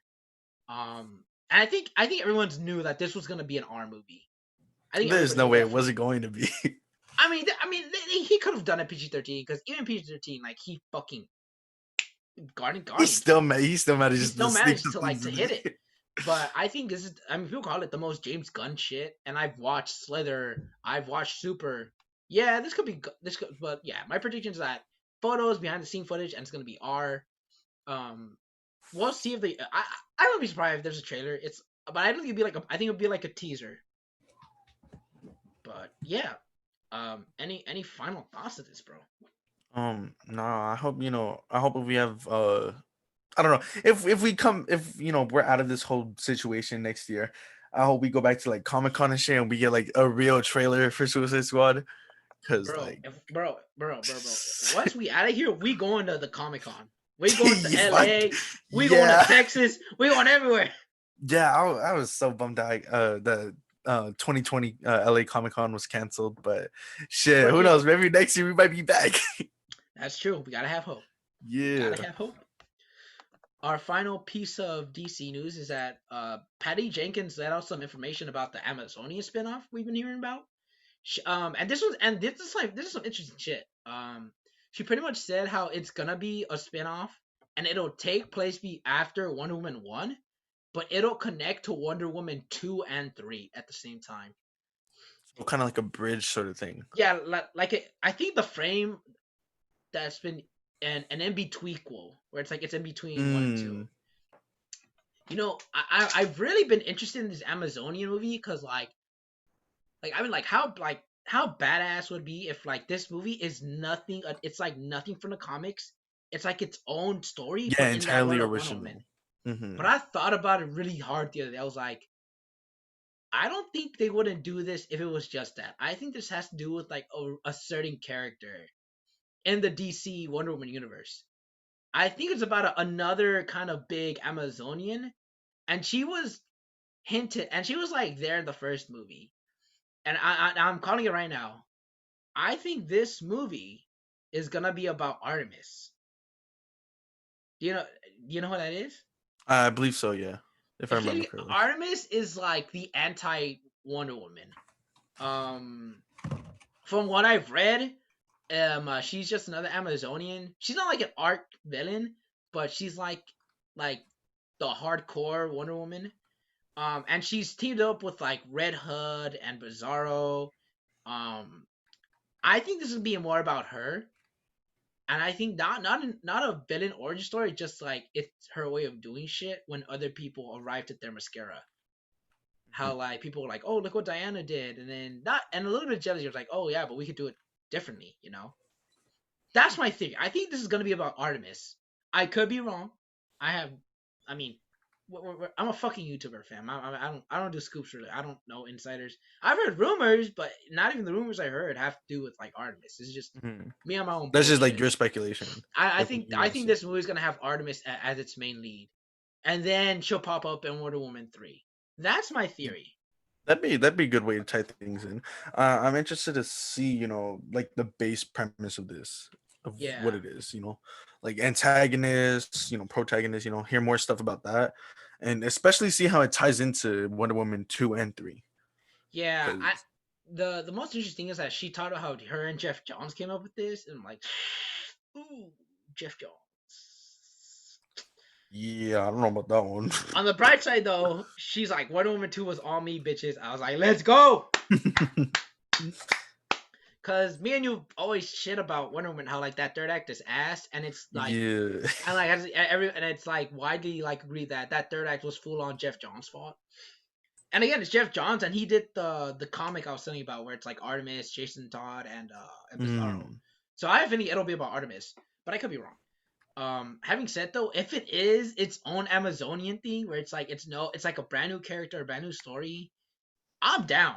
I am so Yeah. fucking down, bro. Um, It'd be nice to see something original, you know? yeah, it's something original, expanding the comic lore, but in a movie. Like, I think Yeah. that'd be great. Also, I want to know who's gonna direct this. I don't think Patty Jenkins will direct this one. I think she said she's not directing this one, but I'm really interested, like, who she gets on the radar. You know, Mm-hmm. I mean, for all we know, she might hire like a first time director, and maybe it turns out to be like the oh why am I forgetting the category name? The uh the the stunt choreographer for Wonder Woman. Maybe she Mm. directs it. We don't know. So Yeah. I'm looking forward to this. Any final I words, guess man? what I guess we'll have to wait and see, you know? I'm interested to hear more details though. Very true. Very true. That'll do for our DC topic. Miguel, my boy. Yeah. I know. I know you want to talk about WandaVision. Go ahead. Yeah, so let's move on to the Marvel world, you know, with WandaVision, which is it's supposedly gonna have a style of sitcom that's similar to that of The Office, which, you know, The Office recently, well, not recently, but like in the past couple months, it grew in like popularity, and it got even bigger with the whole quarantine shit because people were stuck at home, and Netflix has The Office for like the next month. Um, but The Office, it's a great sitcom series. You know, I like how it kind of in a way it makes fun of sitcoms, but also falls into those tropes. You know what I mean? Yeah. So it'll be nice to see how WandaVision sort of handles that aspect. Low key, man. This is interesting because I didn't think they were gonna go there. I didn't think they were gonna do that. But the fact they You think we'll are, see talking heads? I don't think so. I think that's the one thing they won't do. That would have been fucking silly as hell. But the fact they're doing it for like modern, like, this tells me, yeah, this show's going full on wacky. I know people like are scared of that. I'm actually embracing that. Bring it on. You know, um, I'm on for that. I can't wait. How it's gonna be interesting, Wanda talking to the audience about her family Mhm. life. Because I think, I think it could be handled pretty well now that I think of it. because because I think the moment she realizes it's all fake, she's going to fucking lose her mind. Yeah, She's that'll be, going to fucking lose it. man. If I'm imagining it as as we're talking about it, and you know, just hearing like imagining the moment where she finds out it's all like not real. That shit would be heartbreaking as hell. I'm not gonna lie. Yeah, man. I think WandaVision is gonna be on another level. Yeah, it's definitely gonna be something new to the MCU, and I'm all for it, man. Me too. I am Because fucking I excited. think if the MCU just keeps on doing like big movies, I truly believe Winter Soldier kicked off. We can do subgenres because with the political thriller, and Hmm. then afterwards, no, I think Winter Soldier would kicked it off because that was like a political thriller. Guardian Galaxy was like a space opera. Ant Man was a heist movie. 2016 was not his best year for like subgenres. Even Doctor Strange, I don't call it like, I like it, but it's not like a subgenre movie. We went a little bit back to in 2017 when we got like the teen high school movie with Homecoming, the space comedy, the space satire in Thor Ragnarok. 2018 again, we kind of lacked a little in no, not 2018, sorry, 2019 with Captain Yeah. Marvel, Endgame, And and Spider-Man Far From Home, because those movies mhm. were all just superhero movies. There was no Yeah, subgenre. those are straight up Black superhero. Panther was big because of the subgenre. Um, I don't think did Infinity War have a subgenre? Nah, I don't think not so. really. Let's be honest. Infinity War was just like a big superhero movie. But there's nothing wrong But with that. it was a good one at that. Oh yeah, without a doubt, without a doubt. Infinity, Ant-Man and the Wasp was just like a goofy superhero movie. that was kind of like a throwaway movie, I think, except for the end credit scene, of course. But like, Um, I used to think that too, but I kind of appreciate more to think about it. If anything, Captain Marvel was like the throwaway superhero movie. that too, yeah. But yeah, and I know 2020 we were gonna go back to like the subgenre. So I know Black Widow is gonna be like Jason Bourne. I also know Eternals is gonna be like Lord of the Rings in space. That's Mm-hmm. the and then And Shang-Chi was gonna be like a tournament movie. yeah, it was gonna be I'm like like they're expanding they really are expanding their subgenres, so I'm all mhm, for that. exactly. I'm interested to see if what subgenre they add to Spider-Man 3, if there is one. Cause I mean, we'll get to that in a bit, but yeah.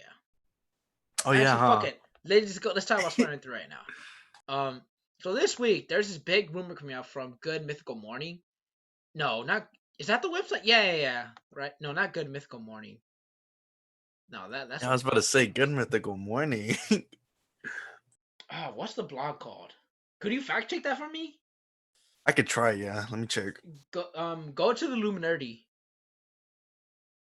But anyway, there's this report that came out. Oh, it's Geek Movie News. I think that's what it's called. These guys are reliable though. These guys got all the castings for Black Widow. These guys got the Mandalorian shit on top first for season 2 with Ahsoka and Bo-Katan. We'll get to that in a bit. What they're reporting is that Alfred Molina, Doctor Octopus from Spider-Man 2, is going to come back as Doctor Octopus in Spider-Man 3. The part that I don't understand. Okay, I'll say this. If this is a multiverse thing, I'm hyped. I'm excited. What's up? Wait no, okay, no, you keep going. I'll bring it up when I get when I get to my turn. If it's we got this covered or Cosmic Book Movie News, that's not it, bro. No, it's geeks worldwide, but you can There keep we going. go. Geeks Worldwide. Thank you. Geeks Worldwide.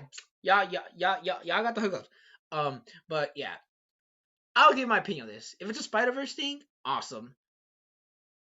Having said though, I do have my thoughts about Doctor Octopus. I don't think he'd fit in a Spider Verse movie, and here's why. At least this version. A Doctor Octopus's goal is literally him just wanting to make his his his brand new invention of like harvesting energy and sharing it. That is all he really gives a fuck about. He wants to be the guy who, and he's egotistical about it. That's literally his entire character arc. I'm not trying to sound like high top films, like, no, it's imperfection. This can't be the only villain. He can't. No, I'm not doing it. I'm just saying the motivation, if he were to enter this Spider Verse, wouldn't make that much sense. Because from a dog, because like this guy only gives a fuck about his project. So if this guy were to come into the MCU, and I think what would happen to his character is like, what am I doing here? And let's say I don't know, Mysterio's like, oh, you're from another dimension, like put out. He'll probably be like, I don't want any of that. I want to go back to my project. Like pull me back, put me back in where I came from. I don't want to do that. That's not. I don't give a fuck about this Peter Parker. Why would I want to attack the Spider Man? I want to go back to my own homeworld and finish my project. That is all.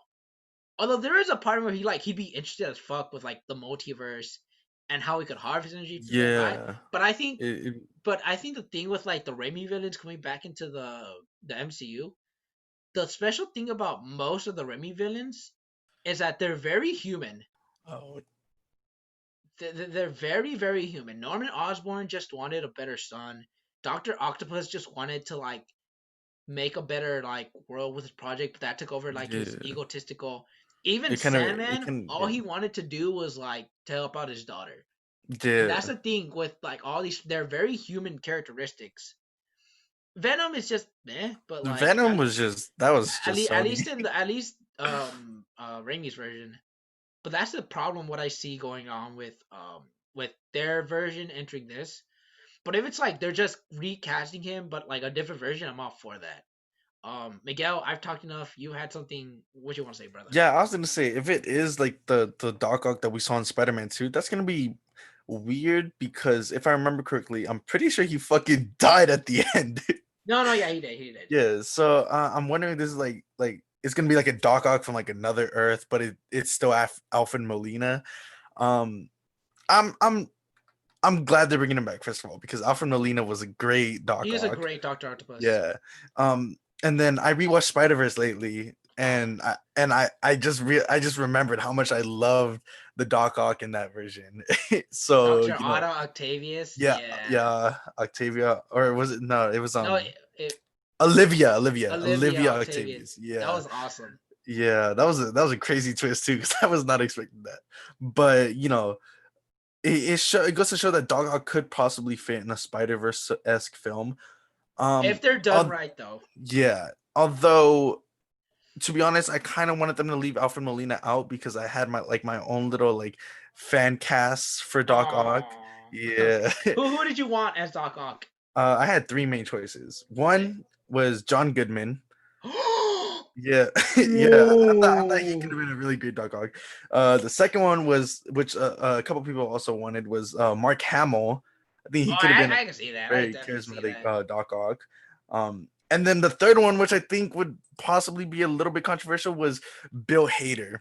I don't know why. I think he could possibly pull off a Oh, Doc that's a Ock. controversy. I Yeah. could see him play a Spidey villain. Yeah, I was thinking If Doc he Ock because he's in a show called Barry, where it Yes. tests Oh his my like God, drama yeah. abilities. So I was like, shit, I he could see could. Bill Hader more of the comedian, but I know I comedians was wouldn't gonna fit say too. there. I was gonna say too. He could have also been Chameleon. But that's a good those are some good fan casting, man. But damn, those are some good fan casting. But overall, yeah, if they bring back Doc Ock, it'll probably be like a recast of a new version, which Hmm. is weird. I don't know why they do that, unless it's multiverse. But I won't lie, if they bring back Otto from Spider-Man 2, I'm all for it. It'll be confusing, but I'm still all for it. Yeah, I hope if it is him, they don't like mess up like his characterization from Spider-Man 2 or anything, Yeah, because his character in Spider-Man 2 is just so great.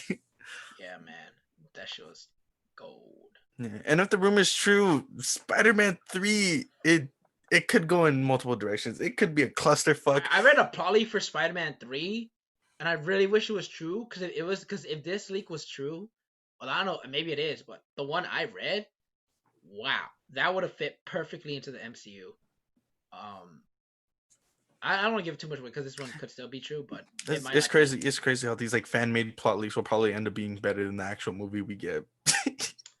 I don't know. I trust Kevin Feige a lot than I do like people who make these leaks. Cause dude, I remember Far From Home. There was like this great theory how like that Mysterio was from another Earth, but like the Mysterio of like the Earth Peter was in finds out and he kills like the other Mysterio and he takes over the form and he uses it for like his dickish purposes. And I don't think that's a great theory. But what we actually got was far better than that theory. I'll admit that Yeah, was far better. I love how they especially convinced us this was a good Mysterio. I was like, I don't know, he's bad in the comics, and you fall for the first half, and then the second half when the barf thing deactivates, yeah. I was like, yes, they're doing it. Let's Man. go. Yeah. I remember when they announced like Mysterio was gonna be the villain. I was like, wait, isn't he a bad guy in the comics? And then as I was watching Far From Home, I'm like, damn, that's crazy. This approach they took to him. And then, like you said, the barf reveal, I was like, damn. Uh, That's like they better Far do From Home it. was great. Far From Home was super great. Mysterio's theme is just stuck in my. Every time I hear Mysterio, just his theme. The Oh my god, I the absolutely synths and love everything, bro. Far It's From Home. crazy. All Yeah. right. No, go. Sorry, I don't want Oh, to cut you off. no, I was just gonna say, I've been rewatching like scenes from the MCU Spider-Man movies. I've been appreciating them a lot more than I did before. Before I used to like bash on them. I was like, oh, these aren't good movies. But now they're not that bad. They're actually pretty good. Honestly, my stance with Tom Holland is I really believe he is the best Peter Parker we've seen. I think this is comic accurate. I think the awkwardness, how he has the bad luck. I don't be like, oh, he Mhm. didn't get bad luck. He didn't get consequences.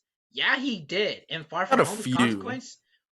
And Far From Home, his consequence. Yeah, he got Zendaya, but his fucking identity got exposed. Yeah, And not the hobo Homecoming, possibly. he So saved the day, but the girl he had a crush on doesn't respect him at all anymore. yeah. Like, I think people are expecting for this big dramatic, and I think people have to remind, like, yo, like, he's still in high school, or at least he was still in high school. Like, this is not grounded, but like, this is the most we're gonna get. And I really trust John Hughes, and I trust Kevin Feige. I even trust Sony. I think they've learned a little bit, not so much, but a little bit with Kevin Feige, like helping them out. So, having said though, even though I think Tom Holland is the best Spider-Man, don't get me wrong, Tobey Maguire is my fucking favorite. Tobey Maguire's I goated, would bro. grow up with him. He is Even my goat. He is amazing I'll as go, Spider-Man. yeah, I'll go as far as to say, Andrew Garfield's Spider-Man wasn't that bad either. No, His yeah, his Peter I Parker never was thought that. his Peter Parker was a little bit questionable, but his Yeah, Spider-Man his though, Spider-Man was always on point. His Spider-Man was the best with like being Spider-Man. the whole Um, quips and everything. yeah. His Peter Parker was weird. It was a bit of a It was a weird approach, but yeah, like because he was like I skating. He was like yeah, not shy, but he was just odd. But I don't blame Andrew Garfield. I think Andrew Garfield did the best what he could. And if this is Spider Verse, he will be fucking redeemed in this movie because yes. Marvel knows how to use their Spider Man. Um, having said, and I want to end this really quickly because we need to end soon. But I someone on Twitter was like, "It's all gangster till Jake Johnson pops up as Peter B. Parker in Spider-Man 3." I was like, "Oh Yo, my god!" if that happens, bro, I'll lose it. I'll Imagine. fucking lose. Like even like an end credit scene, just you hear his voice, and you see him walk out, bro. It'd be Oh my crazy. god. I would fucking love that. See, now I need that. Now you made me hear Yeah. that, I need it. I really hope. I don't know. I thought about that. I was like, I'm so down for that. Even if none of this even if we don't get Spider Verse and Spider Man 3, fuck it, bro. Shit, I might just write my own version. Just do Hey, it. hey, Just throw might everything as in. well.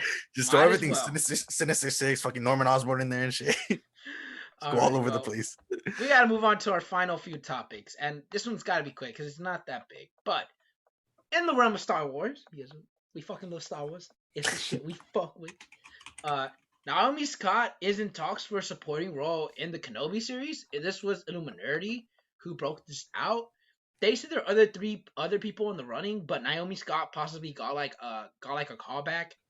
Um, this is taking a lot from the Book of Kenobi, from what I'm reading about.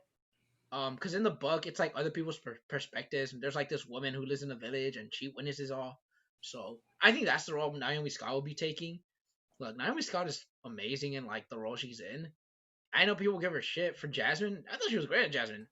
Don't get me wrong, that song "Speechless" and like was a little odd. Not the message, it's just the way it was kind of made. Cause it's a song about a girl not being silenced, and yet everyone can't hear her. It's kind of ironic. That's a little funny. But hey, man, she's a great actress. Even back to her Lemonade Mouth day. I remember Lemonade Mouth. I know a bunch of y'all fucking remember Lemonade Mouth. So I'm all for it. I think she's a growing star, and I can't wait. Miguel, any quick thoughts on this? Um, nah, it's pretty surprising to hear that they added her to the cast, but I'm very interested to see what role her character has. Yeah,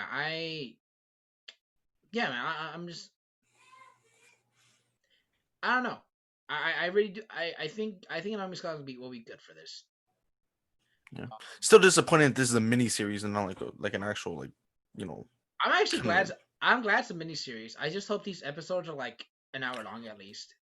No, yeah, but like I'm talking about like extra mini, like because isn't it like 4 episodes, something like that? Four. Yeah, but someone pointed out to me like that means there's no filler, and I do That's agree with that. I true. really That's I true. do agree with that. That's true. But yeah, those are my little remarks. On our next topic of Star Wars, Gallery season 1 of The Mandalorian came out this year, and everyone watched it. Everyone saw.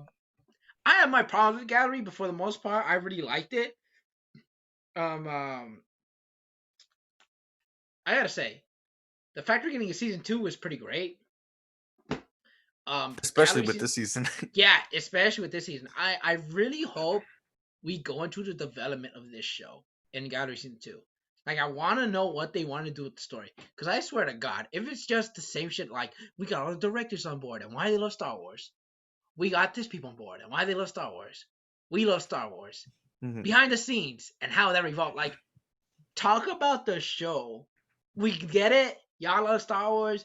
We love Star Wars, but we want to know. Okay, how was the concept art like? What was scrapped? What made it through? Yeah. Why'd you make this certain decision to put there? Why episode? Like, give us real insider shit. And I know it's a lot to ask, but like, yo, Like this even season, even yeah, like scrapped ideas that they wanted to do but couldn't and stuff like that. like that's my favorite thing. Like, there's a lot of scrapped ideas from like other movies, and they used it in Mandalorian. I'm Hmm. like, that's great, but I want to know about what y'all scrapped from Mandalorian and what made it through for the show. Um, Especially after this episode, I cannot wait to hear Dave Filoni talk. That's gonna be, I Yes. can't wait, cause we're gonna talk about the episode in a bit, but I really hope episode two, I mean Gallery season two, is about what they wanted to do this season and how, what made it through, what's scrapped, how's different, what they got planned next. Yeah. Obviously not the, oh, we're gonna get Luke Skywalker, we're gonna get all these motherfuckers up in the season finale. No, obviously not that, but like what they have in mind. Don't give us the Hmm. hardcore details. Miguel, what are your quick thoughts on Gallery Yeah. season two? I actually love Gallery season one. You know, I loved hearing all these like different like filmmakers and even cast members talking about like how much they love Star Wars and how like it genuinely made me feel like they knew what they wanted to do with this. Like they had Oh yeah. heart in this project. You know, so I like that. I like hearing them talk about it. And then we even got Dave Filoni's like Oh, I, his I want to say, analysis yeah, I want to say of his Duel of the analysis. Fates. Yes, it made me appreciate the Phantom Menace way more than I did before. So I'm thankful for that. And then with season two, like you said, I hope they go more into like development stuff they couldn't add in, stuff they wanted to, why they made certain decisions, stuff like that. I'd even like to hear like their story creating process. You know, how they get around like certain issues. You know.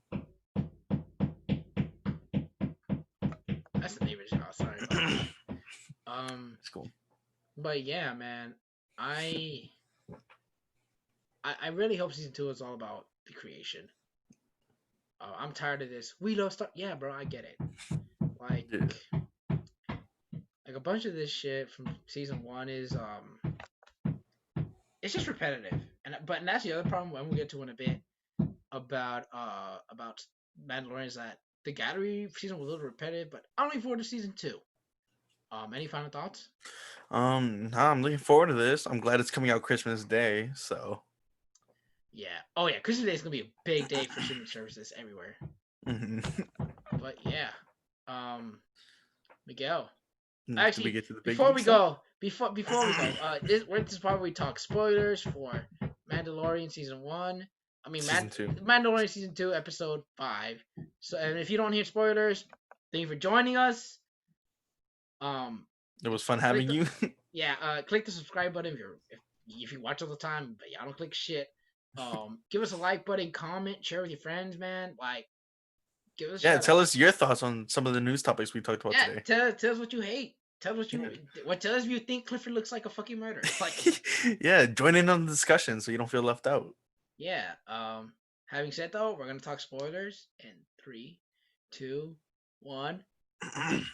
Dave Filoni is the fucking future of Mandalorian. Yes. He is the future of Star Wars. That man is the living goat. Ahsoka. I'll say this: the fact we got a fucking samurai fight at the same time as a Yeah. gunsinging fight, I was like, We got two different duels, bro. We got a Western style duel and we got a fucking samurai duel. samurai duel. And the imagery of it, oh my god. Rosario Dawson and Ahsoka Tano killed it. She Yeah. fucking killed it. I was fucking happy. I was happy with Ahsoka's design too. I was worried it was gonna look like bad cosplay. It looked great. I was more worried about Dave Filoni's directing because I know he made episode 5, which is like the one that not everyone likes a lot. So I was very nervous. I still see some flaws in his directing, but it's not as But it's heavy. greatly improved, I think. Yeah, like I think something he could improve on is the dialogue deliveries because sometimes Ye- The Mando does it a little too quick. Yeah, Um, I think like the delivery in like the first couple minutes when yeah, Ahsoka's specifically the talking first to couple of the minutes. magistrate, I was like, okay, it's a little off. That probably could have been, you know, maybe could have been Yeah, like an extra take. but it improves like 10 times every like few minutes. Mhm. And man, I think look, we're not gonna have time to talk about everything, but man, we gotta talk about 3 reveals. One that his name is Gorgru, and he was training in Coruscant during Order Yeah, 66. yeah. Second, Ahsoka is looking for fucking Thrawn. Yeah, Holy the shit. Thrawn name drop literally made me pause and just sit there with my jaw open the whole like for And the 5 minutes. third thing is that they're going to like the OG Jedi formation planet. What's it called? Thylon? Thylon. Yeah, Thylon. They're going there. The Yeah. OG Jedi play. I was like, holy shit. And when she's like, and maybe a Jedi will reach out to you, I'm like, holy shit. We're I gonna. I heard Luke. I like instantly I thought imagined I was Luke. like, we're gonna see Luke sometime. I Maybe was gonna not say, this season, but the next season. yeah. And I think Thrawn might even be the villain for season 3, and I'm on board for You know that. what my prediction is? I think see episode 7, the baby's gonna get kidnapped by Moff Gideon. Episode 8, Big War, while Mando goes saves Baby Yoda while like he's fighting off Gideon. And then they leave Baby Yoda. And I think everyone's gonna come. I think Boba Fett, Yeah, definitely. I think Bo-Katan, I think Ahsoka are gonna team up with like I'd the like other to see the men. Marshal come back too. I think he'll pop out too. But my point, I think at the end he'll have to report to Moff Gideon's master, like Moff gonna report to his master, and the master is gonna be fucking Grand Admiral Thrawn. That's my theory. Um, but man, this week was so big. What a The crazy thing is, man, we didn't see any of this footage, and we have 3 more episodes to go. Yeah, like they showed like the first I think like cut like 3 episodes in like the marketing, and the rest of it they just kept us in the dark. Um, I was surprised to see that Dave Filoni wrote and directed this episode. I was like, damn, this man is literally the goat. And then he even threw in like a little Anakin reference as well in Ahsoka's Yeah. dialogue. What stood out to you, man, What do you mean? in the episode? You can say the same things I said. I'm just wondering what else stood out to Oh you. yeah, okay, yeah. So what stood out to me was, um, the fact that this episode may have taken place before the epilogue for Rebels, which is Nah, something my friend pointed out to me. He said that was a possibility. I was like, it could be. I don't think so, bro. And here's why. Because in the epilogue, they're still looking for Ezra. Ahsoka specifically is still looking for Ezra. That's what's in the epilogue. She seems more concerned about Thrawn. So something tells me she found Ezra, or like she couldn't find Ezra, but she knows Thrawn. Like something happened with Ezra. I think he died. That's my theory, but I could be proven wrong. Um, but I don't know, man. To me, I think I think this 100% takes place after the epilogue. Yeah, I think something else that was interesting was that Ahsoka sensed not like almost like a little bit of dark side in Yeah, she's Grogu. like darkness. Yeah, because like the fear and all that. And then I don't know if you're on your computer, so maybe you can look this up. But when she said Grogu, the first thing that popped in my head Was was Goku? Rogu. No, Oh, Grogu, Rogu from American Dad, which was like bruh. a little like mutated version of Roger, the alien. So that just made me laugh for like a couple seconds. But I also thought they were gonna make Ahsoka. They were gonna make her be sort of like Luke was in episode 8. Oh, where she's like, I don't want to help. Yeah, when I she thought they said were like, "I going that can't route train him." too, but they did it really differently, so I appreciated Yeah, that. And it's weird because like I was down for like, oh shit, are we gonna see Ahsoka get beat up? yeah. But I was like, I wouldn't be I might surprised. love this, but that Star Screaming, but I hate the shit out of this episode. Yeah, but like you said, the whole like Jedi reaching out to Grogu when they sense him, like the first thing that popped in my head was Luke. I was Yeah. like, we might just see him. Honestly, no, you know what else stood out to me, but I don't think a lot of people are talking about? Hmm. Beskar, how it protected Mandalorian from the lightsaber. Oh yeah, I forgot to talk about that. I 100% believe the season finale fight is gonna be Mandalorian versus Moff Gideon. Like a Like one-on-one duel. That'll be one on dope. one duel, but I don't think Mam's gonna have a lightsaber. I think it's just him in his armor, which is kind of cooler when I think about it. Having said though, like, look, this episode just changed the entire Star Wars fan community, and this episode, I mean, obviously Kathleen Kennedy approved this, but I think Kathleen Kennedy right now was like, holy shit, I regret not saying yes to like the whole inside baseball shit. I think J.J. Abrams right is slapping is like face palming. Is like, damn, I really could have gone hardcore on the sequel trilogy. Yeah. Because I know people give shit for Last Jedi, but I'm pretty sure people will give credit where it's due. Where like Ryan Johnson did use shit from Legend. He used a lot of shit from Legend. Not that many people realize that. So I just and then I don't know. And then have you heard the rumors like the Filoni verse, like it's gonna be interconnected and all that? Oh wait, I've heard rumors about that. Yeah, Yeah. yeah, yeah. So apparently, so I think we're gonna go forward with that. I think after this, I think we might get either a show run by Dave Filoni or we're gonna get a limited series directed by Dave Filoni, all about Ahsoka. That's my theory. I'd like to see an Ahsoka series. Just see her on her own. Yeah, that's my theory. My only concern is I really hope Dave Filoni doesn't leave the show. Um, because I'm not saying he's holding the show. I know Jon Favreau is doing a great thing too, but I like this combination of Jon Favreau bringing in some new shit, but Filoni making sure it feels like the things that Star Wars were It inspired by. stays, yeah.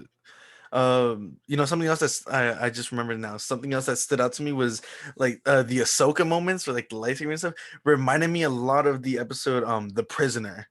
With I don't know if you remember like when Mando was on his like Batman shit. Ahsoka kind of had that moment too in the opening of the episode Yeah, man, where she was he like really hiding in the did. fog and shit. I thought that was badass. That shit really was badass, man. See like the lightsabers appear like in different direction, different spots and The shit. part where she opens it, like, I was Oh like, yeah, behind the yo. I'm really glad they kept her white lightsaber because there's rumors that her lightsaber was gonna be blue. I was like, don't do that.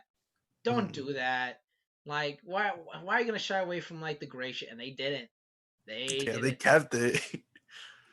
But yeah, I can't wait for next week's episode because it'll be directed by Robert Rodriguez. I think, and there's like rumors how there's gonna be a character that was like Mando's like um not trainer, but like Mando's like Mentor. yeah, Mando's mentor. It was originally gonna be Michael Biehn who played him, but we saw him this episode, so clearly Mm. someone they probably thought he could fit someone else, which is kind of good to see Michael Biehn. He was the main guy in Terminator. He came out in Aliens. Mm-hmm. So it was good to see him again. I was pretty happy. I knew it was him too. I was like, oh, that's Michael Biehn. So Yeah. I won't be surprised if we get like a Danny Trejo cameo next week because it's Robert Rodriguez. Danny, yeah, So I'm looking forward to next week. it'd be cool to see Machete in Star Wars. Oh my god. Imagine he's like a bartender at a bar. It'd be like what's the guy that we saw on Tatooine in Dude, I'm about to ask you the 1 million question, the $1 million question, okay? you said Do that you already. think we're gonna go to Coruscant in the Mandalorian show? You know what? I actually do. Yeah? I think we might see Mando like revisit the old Jedi temple for some reason. Hmm. So I think we might revisit that. Something else that stuck out to me was where was Grogu during Order 66, because we know he And was who training during the saved Clone him? Wars. Yeah, exactly, like Who who took him out saved of him? there? That's my biggest At question first I too. thought Anakin, but then I was like, that doesn't really make sense because he was over there killing the younglings. Some people were like, it's Mace Windu. No, I don't think Mace Windu. uh, I I doubt don't it's think so. Mace Windu. I don't think he's dead, but I don't think he'd go back just for one Padawan. Yeah. Also, Like that reminds me too, the Yoda name drop. I was expecting that. I there's just you know what's crazy? Mm. People are like saying that this is a rare species. Um, that this child wasn't cloned, that it was made, and a lot of people it's like ancient, extinct, or endangered. Yaddle and Yoda, man, dude. I know it's a joke, but there's a good chance that they might have like had a kid, which is Yeah. crazy. I just it's mind blowing, dude. Like, like I don't know how I feel because I love that Yoda was wise and shit. But if he had a kid, that means he wasn't thinking straight, or at least before Phantom Menace, he wasn't thinking straight. But to be fair, it didn't seem like any of the Jedi's in the Jedi Councils were I exactly, think yeah, pure. yeah, that's true. But yeah, this is crazy. This is fucking crazy. I'm My so glad we theory, got a name for him. my theory is that you know what question is? Who was protecting him in the first episode? Yeah, exactly. I want to know how he ended up there. Yeah. I just have so many questions, Because dude. from what it sounded like he was like hidden away. Yes, and I think people are misreading that a lot. That he was hidden. Um, Low key, bro. I have a feeling that this child was conceived by the Force, like just made. And I'm not saying he's a special. I think like the Force works in mysterious ways. I think that's what Last Jedi taught us. I think this child was just born from like another Yoda species, and then like Jedi's, they go scavenger shit. I know Yoda has to have some involvement with this kid, and that's something like something had to happen with Yoda and the kid, or Hmm. Yaddle at least. One of those two had to have a connection because there's the only race. And I think whoever hit him, like, like what's the word? Like spaceported him to a different planet. Mm. Like I think she sent him to a different planet, or at least to someone else who was like an ally of the Jedi, and then was like, "Hey, you need to hide him because they're gonna come after him." And then whoever was Yeah. hiding was doing a good job to Mandalorian episode 1. Hmm. That's my theory. I think I don't think this season, but maybe sometime in season 3 we might get like a flashback episode to like pre Mandalorian. Dude, you're not crazy because remember we're like, oh, we're not gonna get his last name till like we're not gonna get his name till like the last episode. Nah, they gave We it to got, us yeah, straight up. this season, Straight up. so it's not that crazy. Dude, I'm not. I wouldn't. I'm not even at this point. I wouldn't be surprised if like an episode opens up next season with like Order 66 happening, and we see who saves him. Yo, I could imagine like seeing it more like smaller scale. We see more of like the destruction and chaos. Nah, but I think we're gonna see, and I think that's what Mando and the baby are gonna have in common. They were traumatized as like kids. Not that and I know the baby is still a baby, but like you get the point. Like when he was a kid, so was Baby Yoda, and like when fucking when Matt when Dan got saved, Baby Yoda got saved from Jedi's. Oh yeah, like a parallel kind of thing. Yeah, I think that's what's gonna end up happening.